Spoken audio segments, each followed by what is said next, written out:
Hello well-wishers and welcome to my channel Aspiring Minds. Now I recently uploaded a video on Chicano Movement and I saw that I got a very positive response. So therefore, as a continuation of that, today I'm presenting to you a video on the Chicano Renaissance. So grab your virtual seats and let's begin.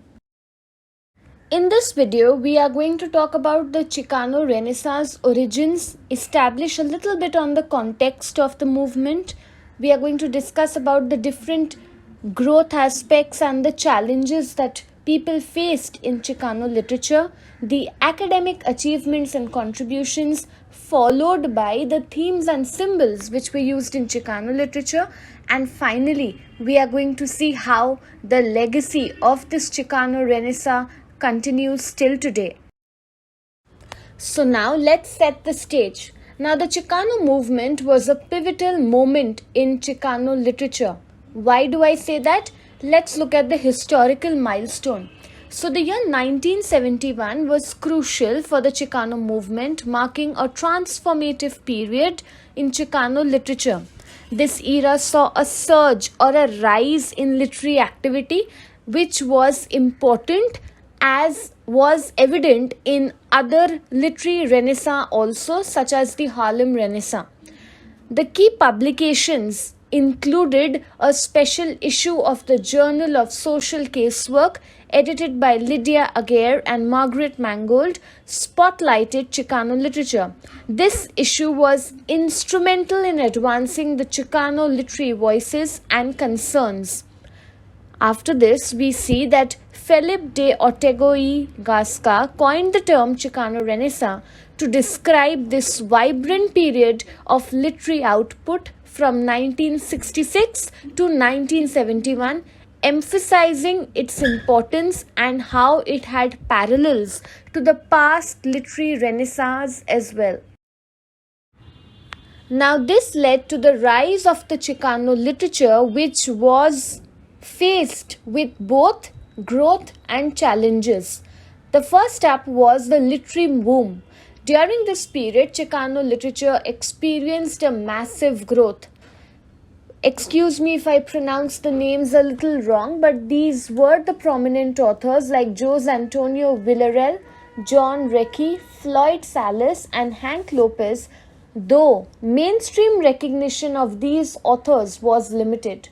After this, there were publishing hurdles. Now, there were many Chicano writers, right? Now, they were struggling to get their works published through the mainstream channels because the people who represented the Chicano movement were small in number, and the publishers were also small in number, but the publishers would often pay more attention to publishing mainstream information, books, novels. So there was a lot of effort being made to include Chicano literature in academic journals. After this, we have the impact on public affairs.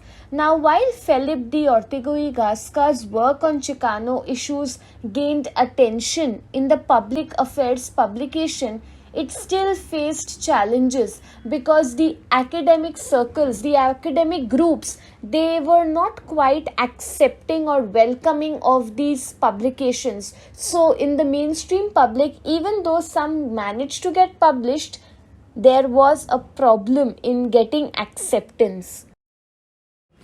Despite these challenges, I would say that there were major milestones and contributions. How? A new academic era emerged. First is the PhD achievement. De Ortego y Gasca earned his PhD in English in the year 1971, and he became one of the first early Chicanos to achieve this academic milestone. His accomplishment marked an important step forward for the Chicano scholars. It is actually a very big thing for them to be able to achieve PhD. Chicano Studies program also developed. As the founding director of the first Chicano Studies program at the University of Texas at El Paso, De Ortega y Gasca played a crucial role in establishing Chicano Studies as a formal academic field, and I would take a minute to say that that could be one of the reasons that you all are watching my videos today, because Chicano Studies is a part of your academic journey. And to get more insights into this, you have come and you are watching this video. So you see how one after the other steps were being taken and how it established itself as a separate studies program. Just as we have African literature, American literature, we also have Chicano Studies program. And lastly, there was the influence of key publications. There were publications like El Grito and Quinto Sol, which were pivotal in shaping Chicano literature. They helped to affirm Chicano identity, and it advocated for a literary tradition which was quite different, I must say, from the mainstream American standards. But the Chicano scholars did not stop there. They were navigating and constantly contributing, even though there were challenges. First is the literary contribution. The Ortego y Gasca's efforts were central to establishing the Chicano literature as a recognized field of study. Now, despite limited resources and recognition, his work laid the foundation for future literary scholarship. And there was teaching experience, that is, when organizing a Chicano literature course, he encountered a lack of suitable texts. What is it that could be taught? Nonetheless, the course's success highlighted the importance of Chicano literature, and that is how gradually with time texts emerged which were taught. And if nothing else, the Chicano movement in itself was a text in itself that could be taught. Let us now reflect on the impact and legacy of this movement. Now, there was a lot of criticism that the term Renaissance faced because it was suggested that this term was being used for Chicano literature. Despite this, the concept greatly advanced the inclusion of Chicano literature in the American literary canon. And there was also a personal mission, that is, inspired by Richard Wright's view of literature as a reflection of oppression. De Ortego aimed to elevate Chicano literature and ensured that it was recognized as a separate field of study in the American literary canon. Let's know a little bit about the historical context and the literary roots. Now, there were territorial minorities and literary traditions. American literature had long overlooked or neglected the literary traditions of the territorial minorities, such as Native Americans and the Mexican Americans, who brought rich literary heritage into the landscape of American culture. And there was resistance to incorporation. Language barriers contributed to resistance. Chicano literature and other literatures also were not included in the American literature for the only reason that it was not fit to be used or there were language barriers. However, despite this, Mexican Americans continued to produce literature in Spanish from the period of transition to the Chicano period, which is from 1960 to the present. Ultimately, how did Chicano literature evolve? Chicano literature evolved as a distinct bubble in the progression of Mexican American literature.